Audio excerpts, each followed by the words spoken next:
here at Nkosi Talk Shows, Find Your Own Voice, Lead from Within. So with me today, I'm with Shireen Lovegrove, Carol Ann Cooper, and Kamal Emma. How are you guys? Good, thanks. Good, thanks. Good. And you? Well, thank you. The weather is nice, so we all good. Mm-hmm. Yeah, it is nice. Yes, it is beautiful out there. And we are stuck here broadcasting. We're not stuck. We choose to be here. Yes. So the topic today is hungry hearts. Why desire drives relationship growth. How desire, emotional, physical, intellectual, and aspirational service as a key force in deepening and evolving romantic relationship. Far from being just flirting, feeling, or physical attraction, desire is presented as a dynamic energy that fosters closeness, fuels communications, and encourages mutual growth. So today we're going to blend into psychological insight, neuroscience, and relationship theory to argue that tending to desire is not optional but essential for long-term intimacy and resilience. I guess Carol Ann chose the topic, right? Mm-hmm. Yes, Do you mind to explain to our audience what was the motivation behind everything? Well, I on Sunday I was part of a group called the Yes Group, which is something that sprung out of Tony Robbins' Unleash the Power Within, of course, thing that he does. Event, that's a better word. And they were just showing a film on Sunday, and it was Anthony Robbins' teachings and that. And one of the things that struck me was when he spoke about hunger being that key driver. And I just started thinking, that's a key driver for growth. And it just got me thinking about hunger, desire, and how could that sort of perhaps tie in with relationships and keeping people together, and so that's where it came from. And it's say hunger being that ultimate driver for growth. It's not about the goal, it's about growing to become the person that can accomplish that goal. It's who you're being and what you're doing together. And the greatest secret to success is learning to be hungry. Apparently. So it's like, okay, but what sort of hunger are we talking about? It also comes into it. So that's where it all came from. What were the other thoughts when you saw the title, or where did your minds go? Shireen, what do you think?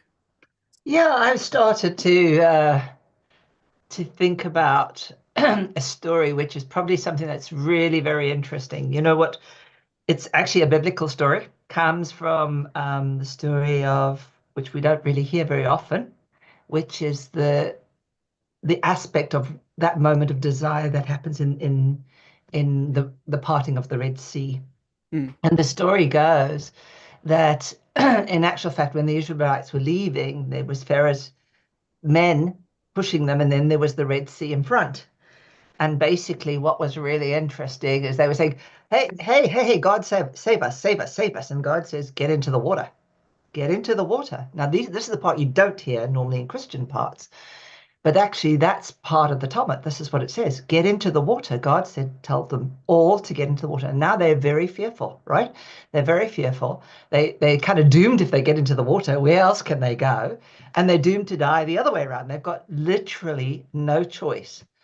So they eventually decide to make their own choice. If they're going to die by their own will, and they walk into the water. So each time they go into the water, God just says, go further, and go further, until they get to the point where they're kind of coming to their nose. And at that point, there's this common desire of all of them. The energy that was there for all of them was the desire to live. the desire to live. And the desire to live was what parted the waves, because in that moment, the energy was so great. They kind of had to recognize that they only had one thought alone.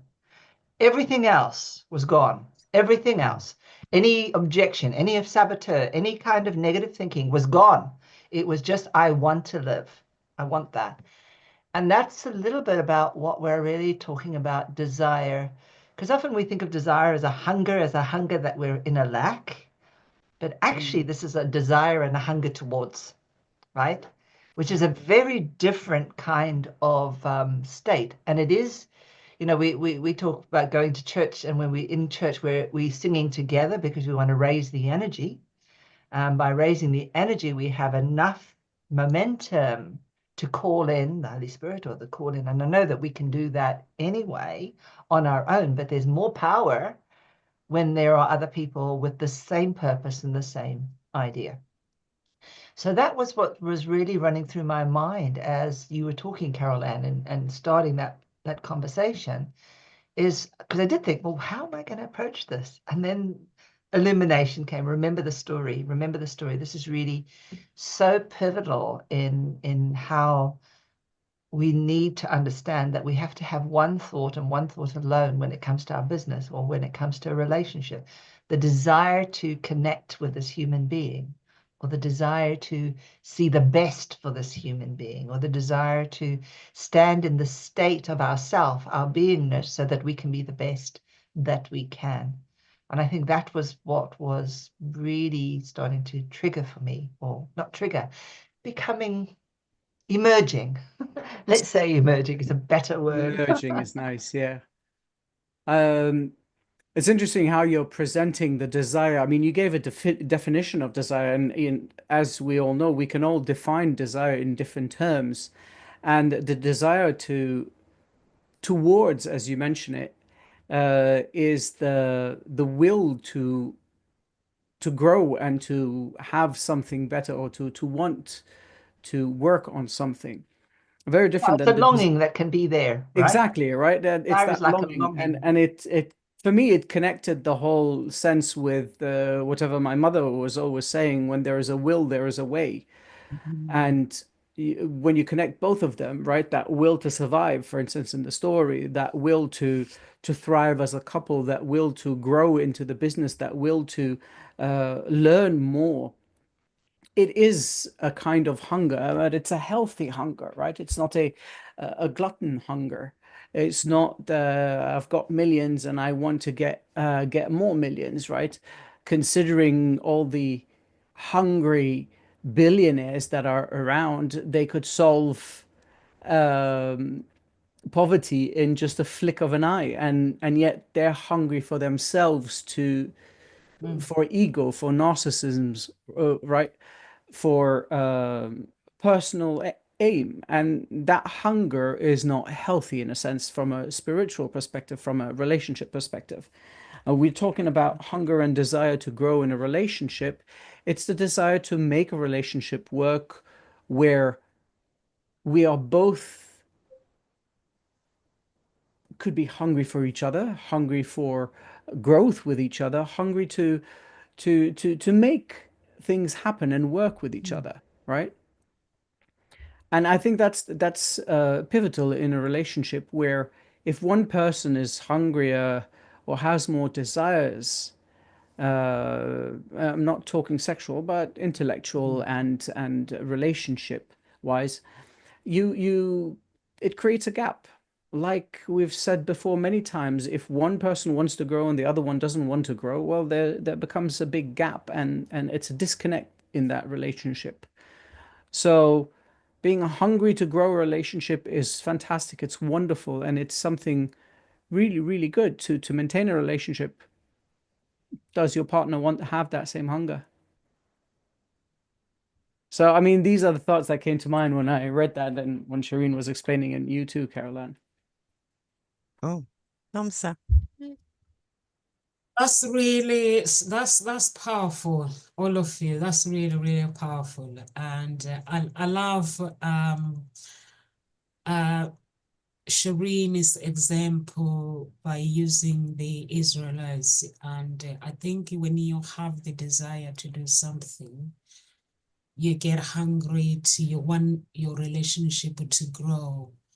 And it's like when you have hunger, a desire, a hunger to love God, you do anything to make sure that you connect to Him.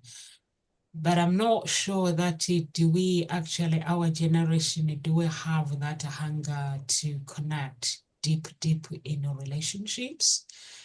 That's what, when I saw this topic, I was like, I felt I was being challenged because I just felt that I don't think we are hungry enough to actually keep a relationship strong, because there's so many divorces nowadays because we have so many options. But if we were to look at this topic and truly and say, I'm hungry to grow, like Kamau, you mentioned that when one person is hungry to grow, have the desire to grow in a relationship and the other person hasn't, there will be a big gap. And that's what happens when people divorce. That's what happens when people disconnect, because that hunger is not enough to sustain. Most, I think these days is all about me. How you can, yeah, I'm not satisfied, I'm not this, I feel I'm not fulfilled. But the actually fulfillment comes from within. So we put it the other way around and make the relationship all about me, and then it doesn't work. You get disconnected, like Kamal said. So I think we're being challenged by Carol Ann here. Okay. And challenge, yeah, to think about it, because it's if there isn't that hunger, that isn't that desire to keep a relationship going or to find ways of going, then you just become complacent. And the way you can sort of get that hunger going is just actually be curious, isn't it? Wonder what could you be doing, and just ignite that hunger. So recognize, where are you being complacent? Because it's like you're not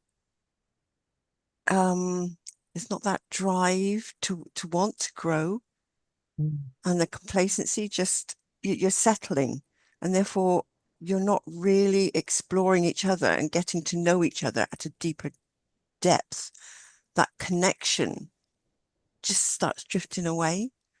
And as you're saying, Nomsa, it's about connection, and this hunger to grow the relationship, to stay in the relationship, is about connection and building that connection, and wanting that connection to be there, and really wanting to know that person, how they're how they work, what they think.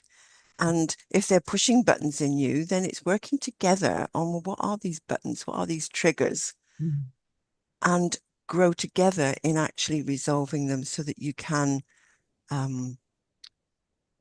a more harmonious understanding of each other.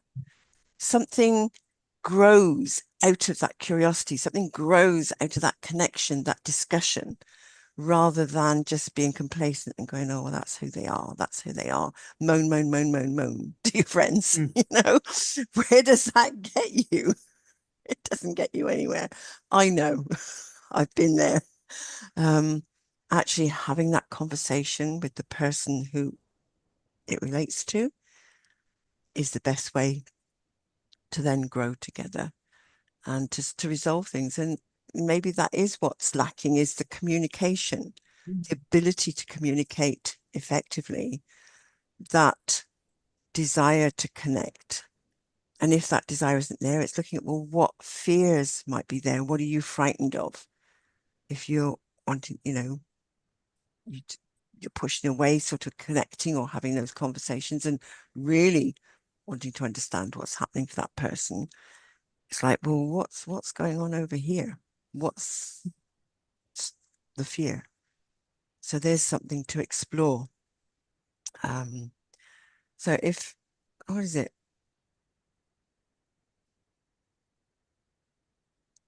It's right. And I love this bit. It's in relationships. This hunger isn't about desperation or lack, but a deep desire for more connection, more depth, more shared purpose. And I think, Nomsa, you said something similar at the beginning. And it is that depth, that connection. So how can we do this? What happens? Where has, as you say, Nomsa, there's more divorces, there's more people falling apart. What's happened? Where has that hunger gone? Was that hunger ever really there?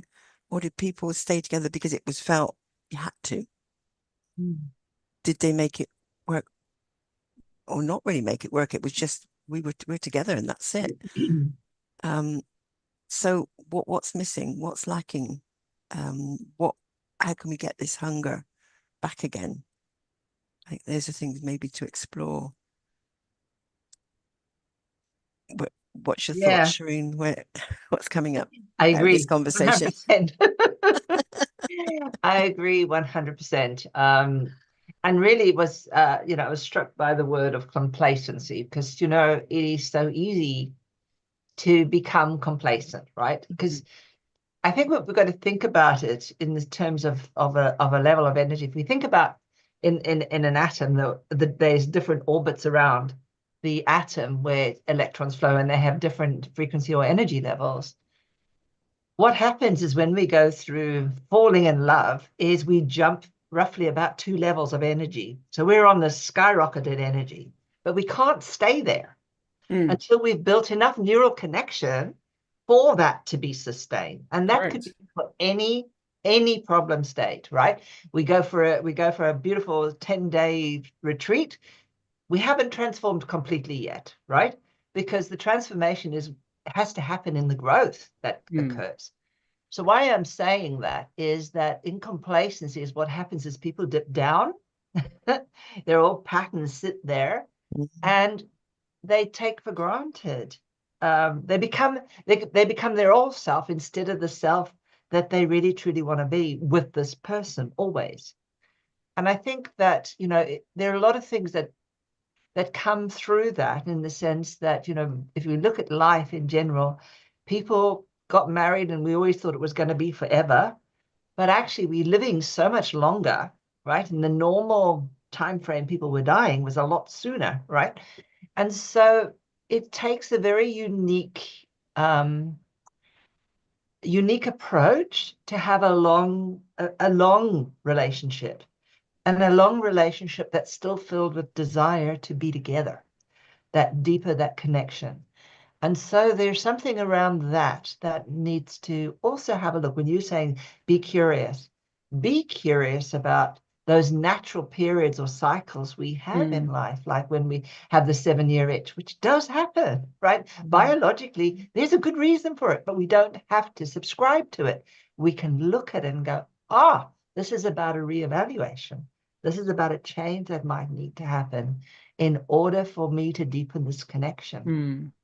So that I think right at the very beginning, we have to really have a desire for ourselves that we want to stay in communion with this person. And I think the most important thing is, of course, check things out, right? I mean, that's why we date. That's why we go and get to connect with people. That's why we ask around people that know this person. Are they a good person to be with around, right? We want to know all those things before we commit ourselves to be in a relationship that we want to invest in. And do we want to invest in that long term? And I think that's the key, because divorce is very easy. And it's a good thing on one level, because there were too many women that struggled being divorced, being in relationships with men that were not good for them and not good for the family. So I think that, it did hold a lot of women prisoner in their relationships. And I think there needs to be that freedom. But the paradox is that sometimes when we have too much freedom, we don't work for the sustaining, right? So that's where we've got to find that middle path where we got to go, right? I really want to keep this relationship. How do I do that? Okay, I'm feeling, maybe I am being a bit complacent here. What am I being complacent about? What can I change? What can I do that will deepen this relationship a little bit more? Maybe I just need to listen a little bit more or ask different kinds of questions. but maybe I also need to really look at myself and see where I'm not contributing my part in this relationship. Because I think all of those things make a difference to how we start to shift. If we shift ourselves, we shift the relationship anyway. Yeah, that was what was really kicking in for me when I was thinking about that and thinking, it is such a fickle type of world we are living in.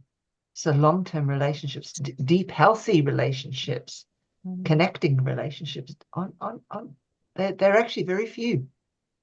There are very few, and you're right when you're saying, when you were talking about this, look at yourself first, because I mean, what we can control is ourselves, right? We are in control of our emotions, our situation, and our way of thinking. And so by controlling our state of mind and our uh, willingness for the outcome, um, that puts us more in the driver's seat, where we can change whatever we find complacent or whatever needs to be worked on from our end.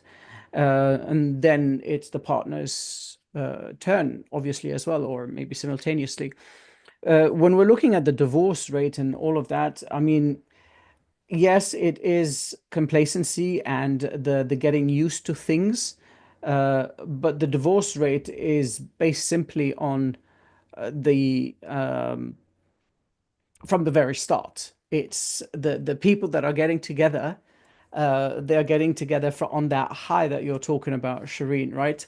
They're in love. They're in like, this is so cool and nice and interesting, and they don't delve deeper at that stage when they should be using their brain more than using their heart. Um, the heart is a great factor. It's wonderful to have it. It's great because it helps you with lots of things. And yet to maintain a relationship, you need brains. You need to use that P, the little P that's on top of your shoulders, right?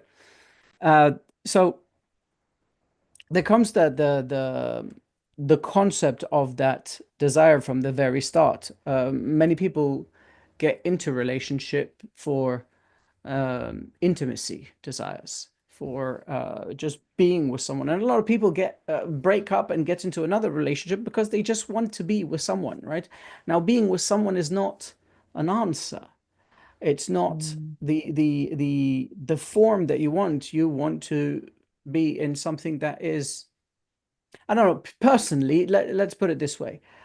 I want to be in an interesting relationship, somebody that can tease me in a way that is intellectual, somebody that can push my buttons sometimes, somebody that can make me feel desired, whether it's sexually or intellectually, or if you're a handy person, right?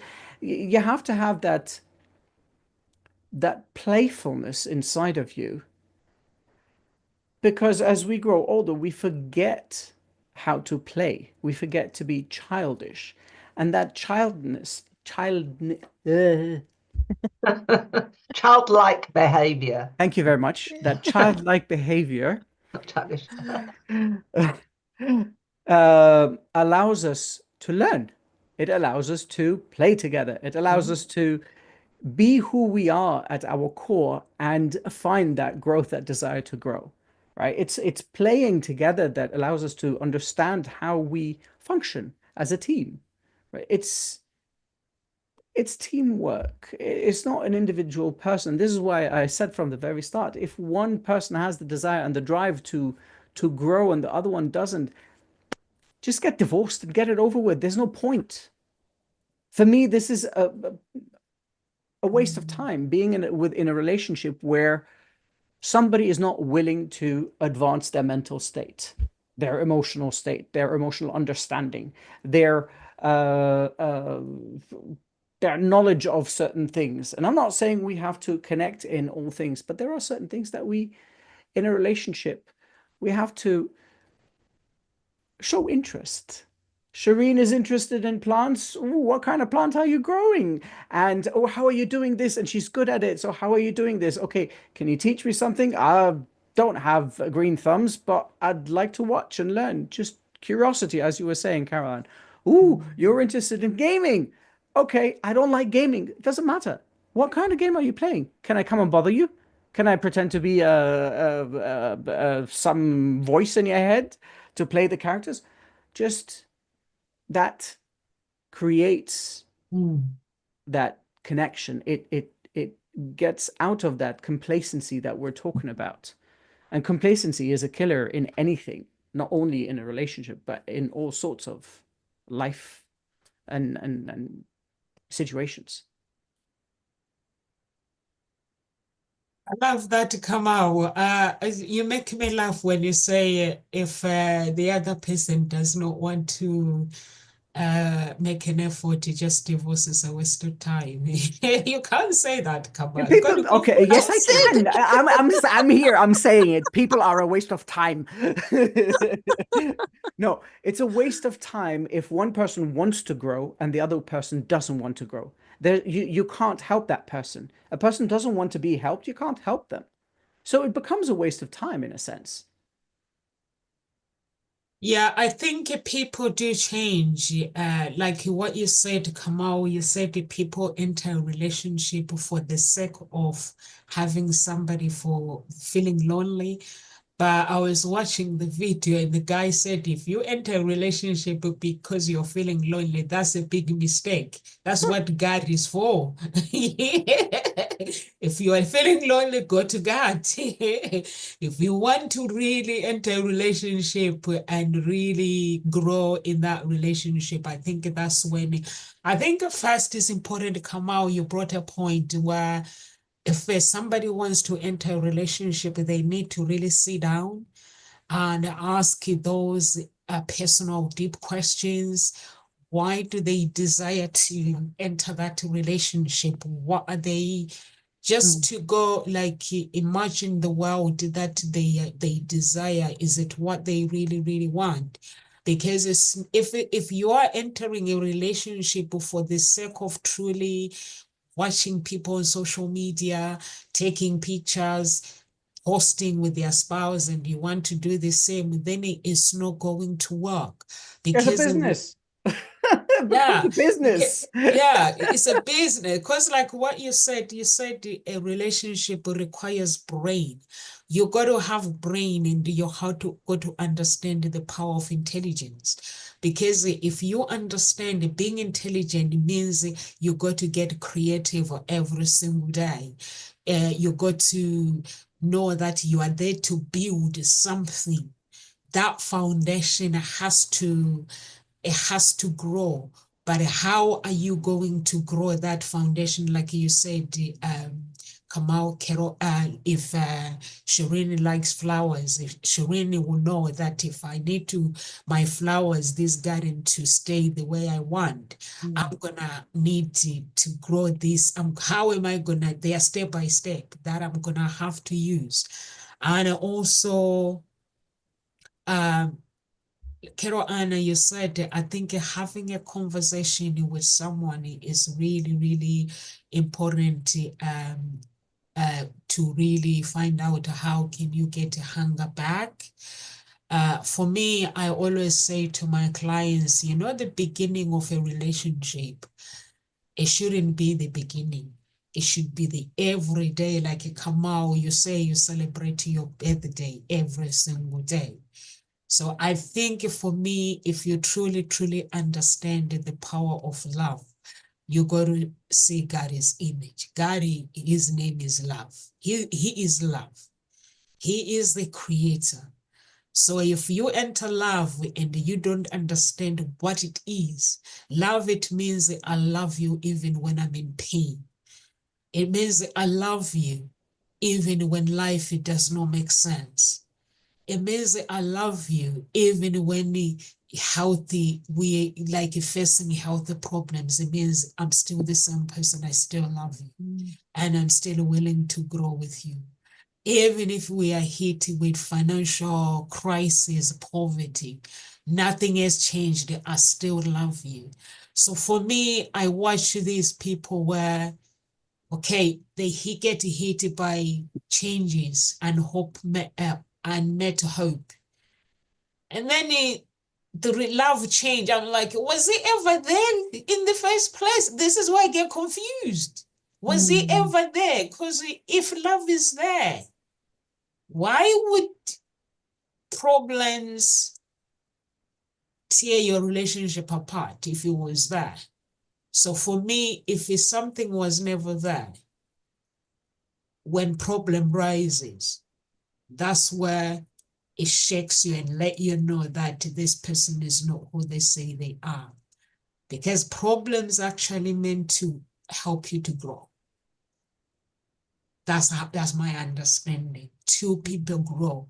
I meet people who have been married for 60 years. When I ask them, how did you make it work? And they're like, do you have 5 years to listen? I'm like, okay. So I'm like, I got the answer.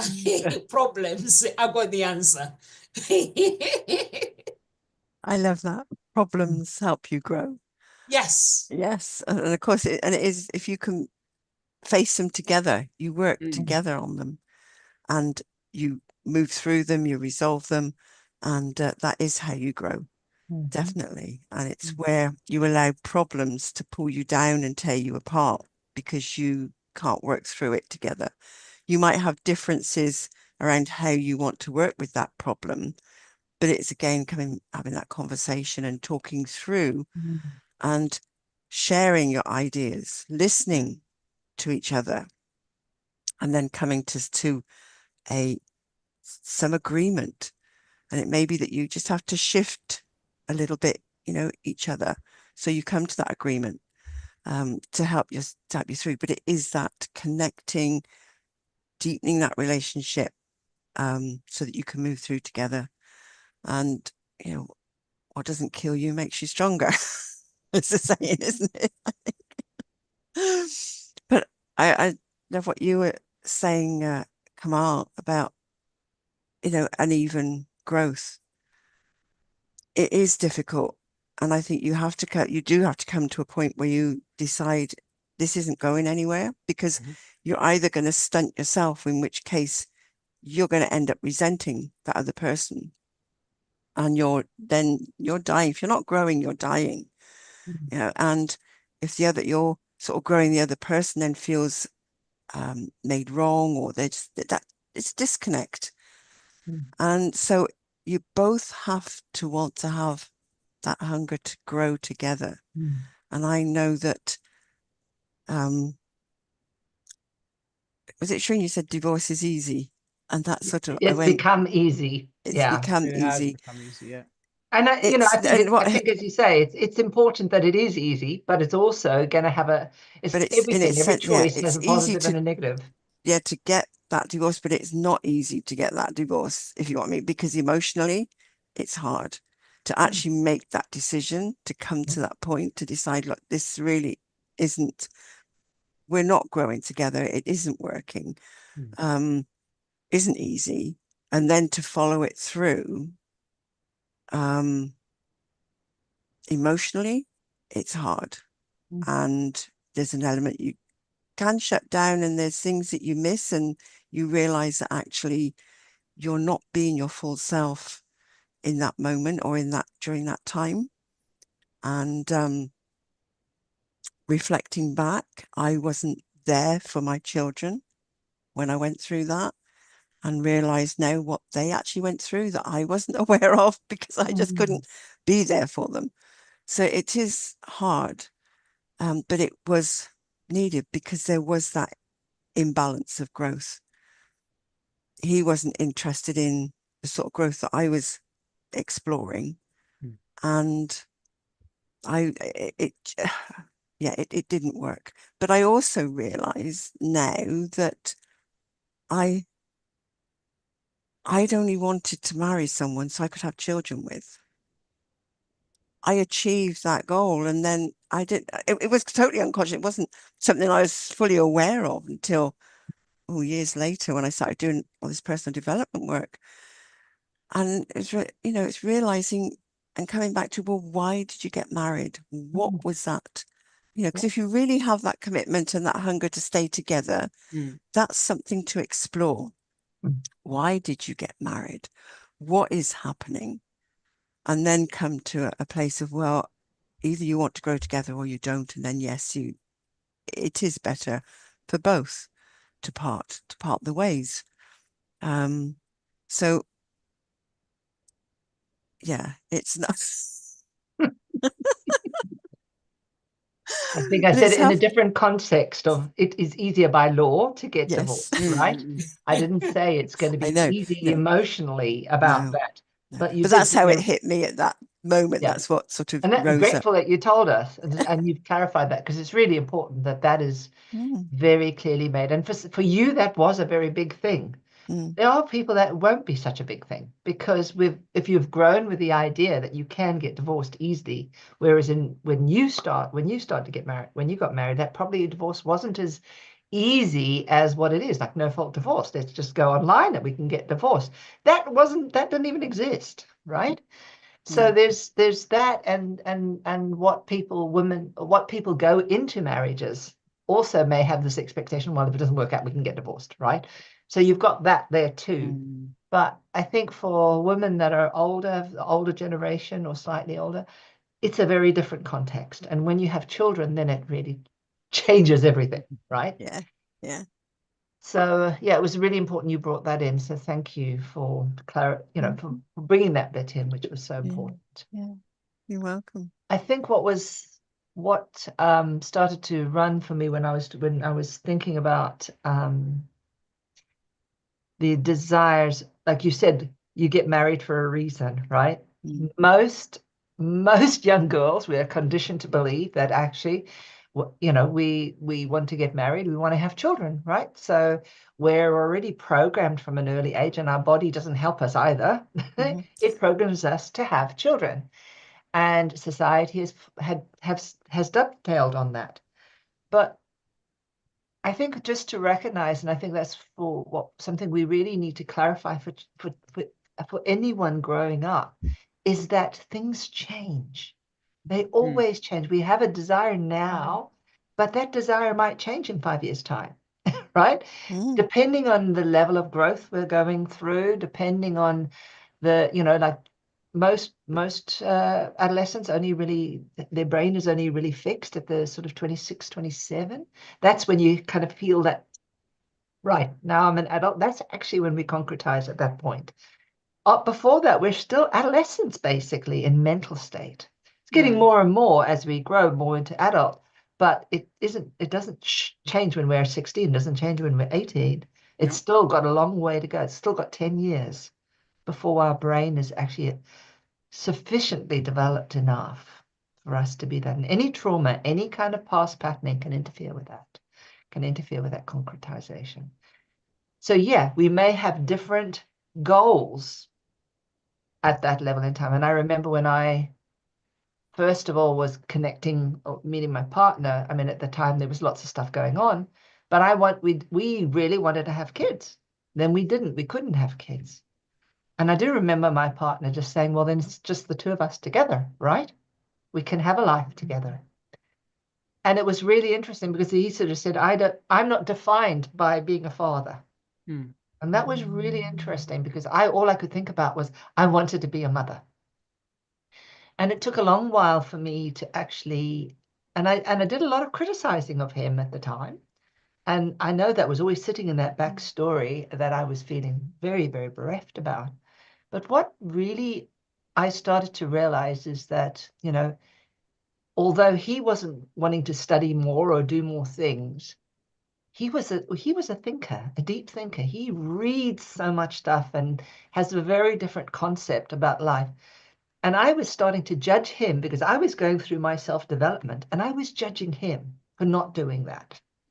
But I was negating just how much he had, throughout his life, had read just about every little article he could find.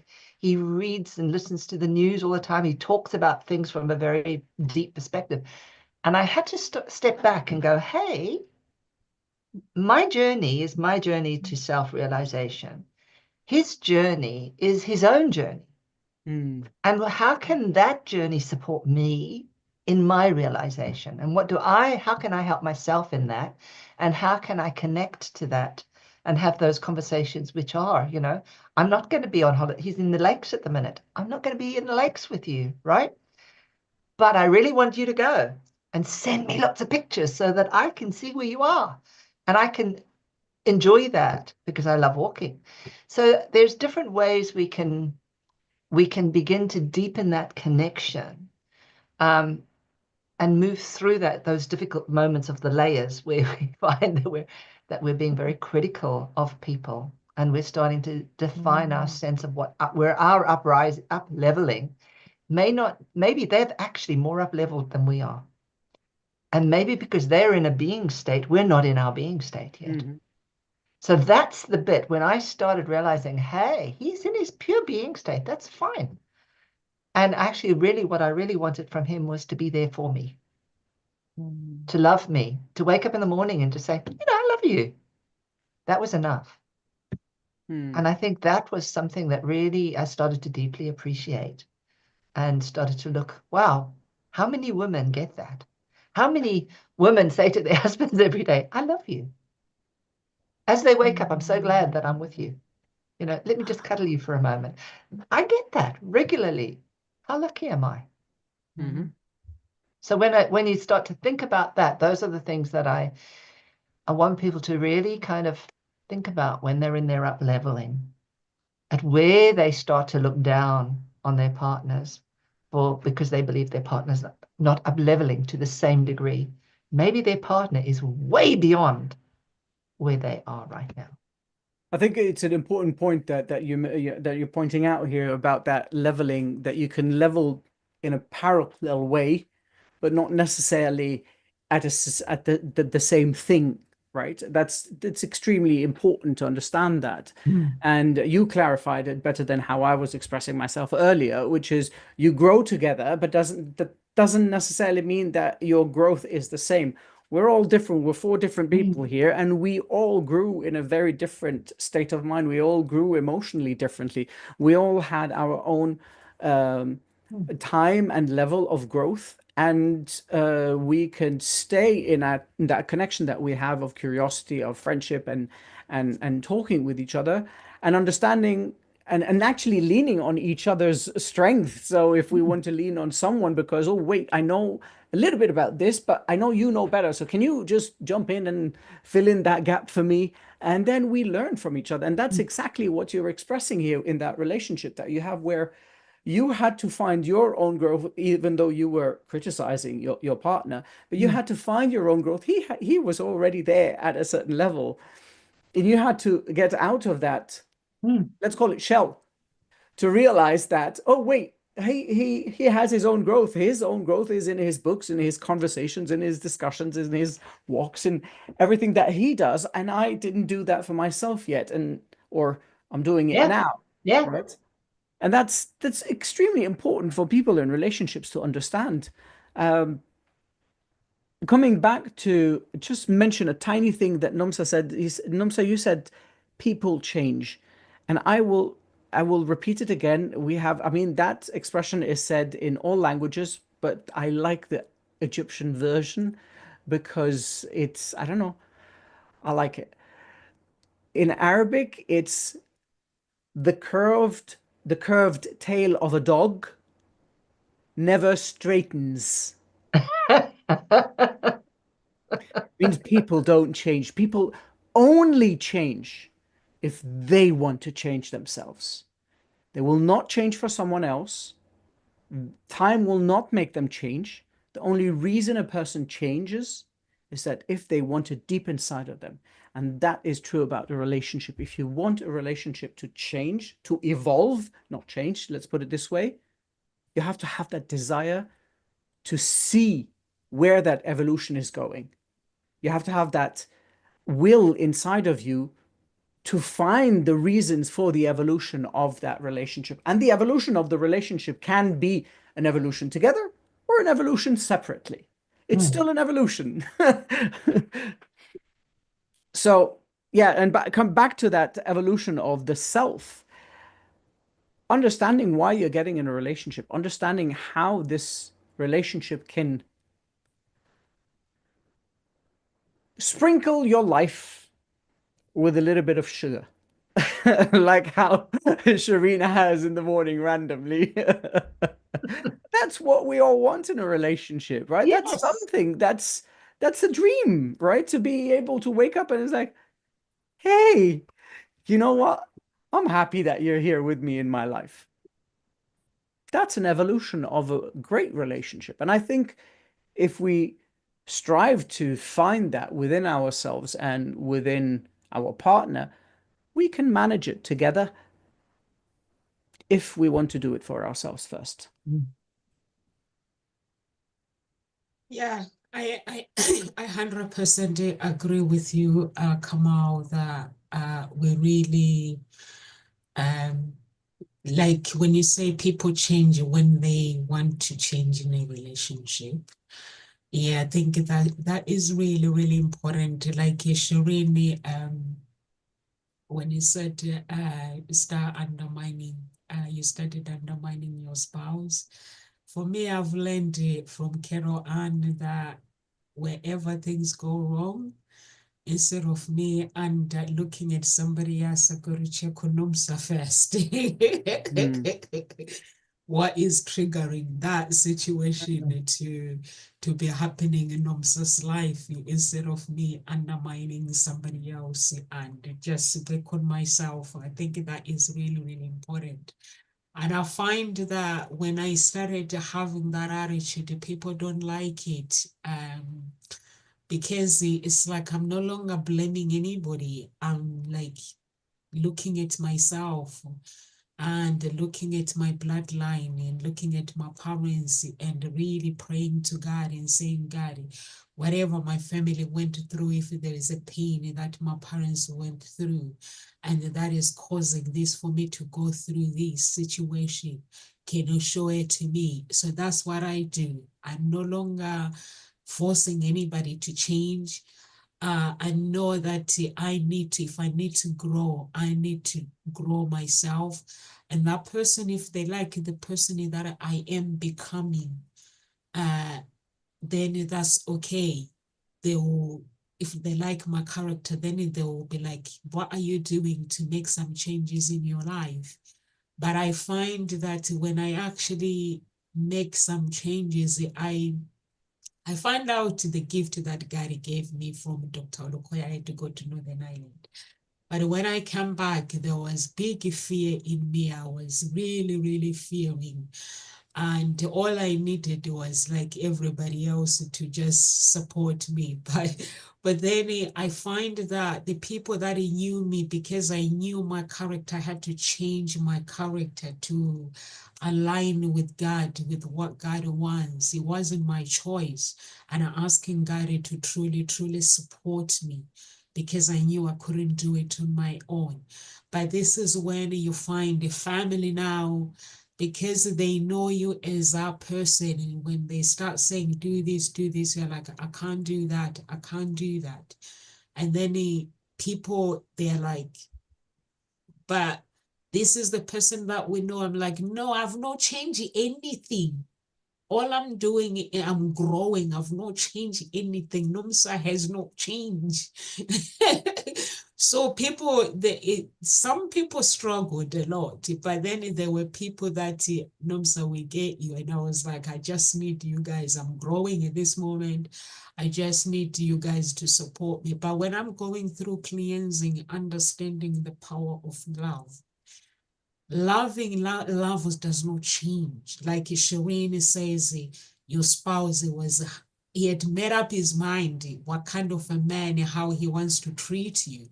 And he continued doing that. For me, that's what I've learned, that love does not change.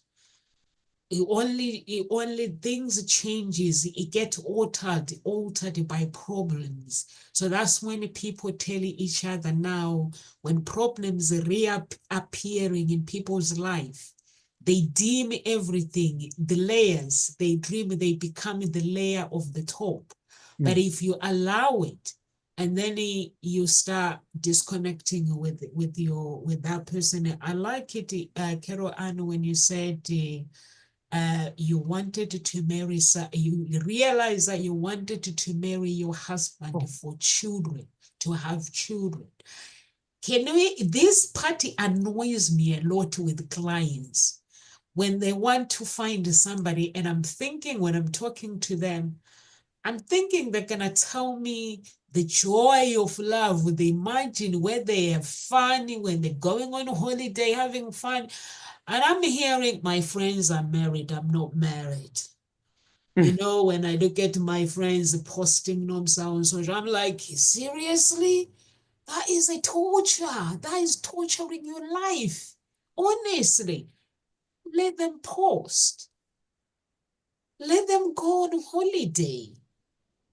Let them enjoy. But what we see sometimes it might not be what we see. Imagine, like when I post videos with my family, do you know how many times I would have argued with them to take some pictures and to take a video, and here is you see the last products, and you're like, I wish I had Nomsa's life. I'm like, seriously? Your life is perfect as it is. So I always say to my clients, what I like, what brings me joy is when somebody says, Nomsa, you know what? I'm ready to love again. I'm ready to find that special person to truly, truly share the rest of my life with them. Not my friends, not my family. And that's what people have in mind. You'll be surprised at how many people, they just want spouse because they want children. And that, if anything you do with an agenda, it wears off eventually. But if you go with the open mind and say, you know what? I like the idea of getting married. It sounds fun. I would love to spend time if I really find that special person that truly aligns with what I'm looking for. Why not? Mm. And I think that's beautiful. You're just doing things because you want to do it. But some people get married because everybody's married. Everybody's doing this, and we've got to do it, we've got to get in there, and then it falls apart because it's not what they wanted in the first place. So I think, Carol Ann, you're challenging us. So you keep saying, I love Yeah. it. But I love what you were saying, Kamal, about the, people only change if they want to change. And that's true. It has to come from inside. There has to be that hunger, that desire to grow, to change. That is the only way they can change. And they can change. That's, I think, where people deceive themselves, and they have that a leopard doesn't change its spots. So, that's the classic phrase that comes out that then holds them where they are. It's like, well, I can't change. A leopard never changes its spots. Well, actually, if you say that, then you're not. You have to want to change and find a way and get curious and go, well, how could I change? What would I actually change? What would that look like? And how could I go about it?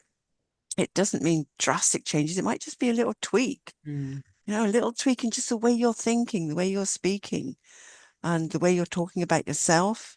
Just little things. It doesn't have to be huge, big things, but change can happen. We aren't sort of fixed.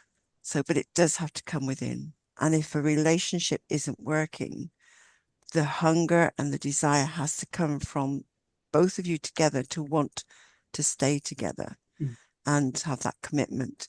And I love, Shireen, what you were saying, and I think this is really important. If you know what you want from a relationship, and you can then communicate that in such a way that the other person can actually deliver it, rather than being made, feel that they're made wrong because they're not able to.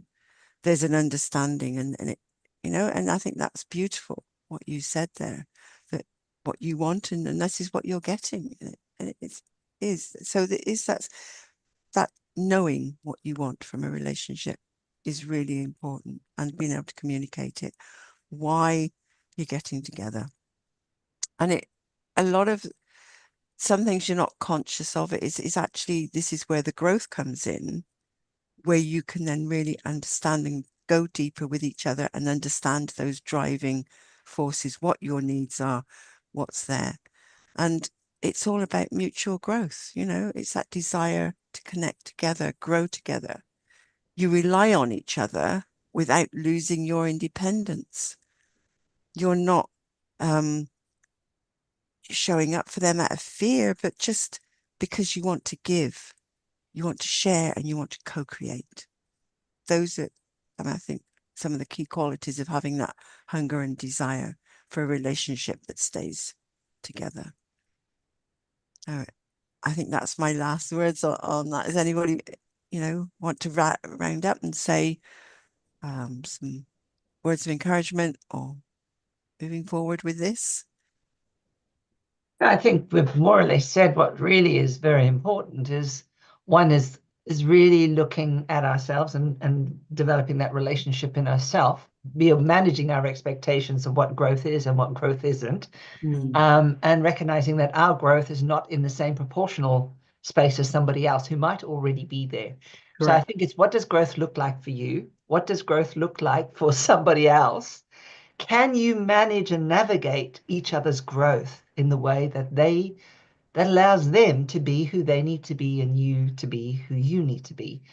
And then I think it's really, how do you really be truly honest with yourself about what's this relationship doing for you and what it's not? And then make a real firm commitment. If this is something that you want to have and want to maintain, and this human being is just really the perfect person in your life, what are the lessons they're going to give you and what not? Then I think, it's really important. Nomsa said something which I wanted to come back on, which was love despite the pain. And I think there was something that probably my biggest illumination, or I will say inspiration, came from being in love. I fell so deeply in love with someone, and then I knew that it wasn't going to really happen. And I knew it couldn't because of different types of commitments. And I remember walking in Wilson Green, and all I could think of was, thank you, God, for giving me this opportunity to love in a capacity that I never knew that I had. And I was so filled with gratefulness, although I was in such pain. And I think and in that moment, I kind of disappeared into the space where I just saw beautiful pink skulls and whatever. And that was when I had, you are the creator, you are creation.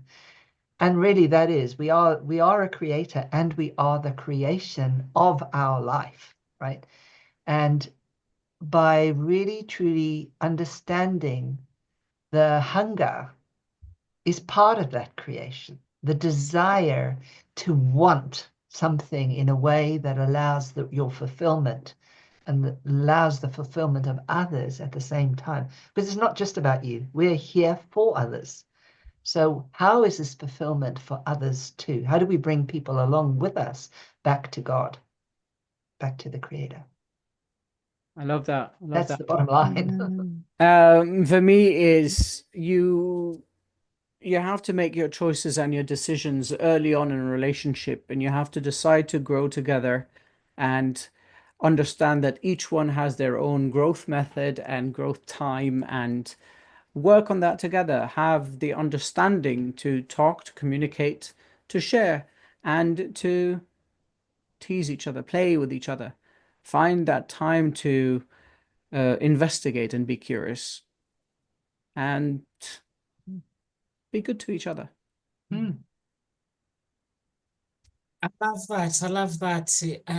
I think just keep the fuel going and keep supporting each other and help each other to grow. I think that is really, really important. And remember as well that you are not in a relationship to become someone else's therapist as well. Just enjoy the relationship, grow and see where it takes you, and keep the playfulness as well, because people take life so serious. This thing of building dreams and everything, it takes over. People end up going to live in 5 years' time. So create your dreams, but live like today is your last day on earth. And that really, really helps with the gratitude and the appreciation. I've listened to Shireen in the way she appreciates her spouse. I think if she does that, she's living like a lucky woman or standing on earth. And that helps, and that is powerful. So, guys, if you're watching us on Facebook, please do join the group. We have Unique Billionaire Mindset Group. We have Gossip Talk Show group. Please do join the groups and like our pages as well. HSEIA, Hope Spring Italian Introduction Agency page and Gossip Talk Shows. And go to the website as well. Please do sign up if you're looking for love or looking to find your own voice. And you can follow these guys on social media as well and share the video.